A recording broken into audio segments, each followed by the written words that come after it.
Господине, как се казвате ви? Анчо Николов Стоименов. Откъде сте? От град Плевен. Така.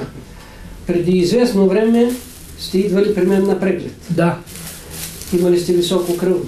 Високо кръвно, стягане в сърцето, Да. и болки в гърба. Така. Тогава аз ви открих, че имате камъни в жлъчката. Да.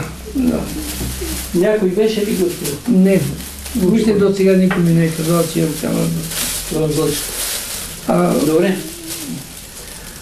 Дадох ви билки. Да, дадохте ми билки.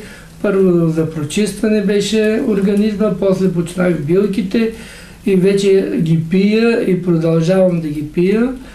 Като най-голямото впечатление ми направи кръвното, което от 140 на 90 там варира.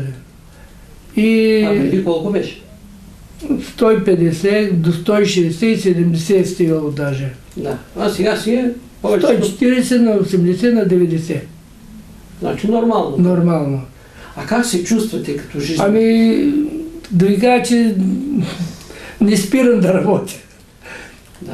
Движение, по цял ден съм в движение. Хапчета пиете ли? Не. Че хапчетата не са ви... Въобще 4 месеца, когато съм починал билките, хапчетата така стоят на масата и само да давам пари да ги диеме. Да. Добре. Благодаря ви много, господин. Моля.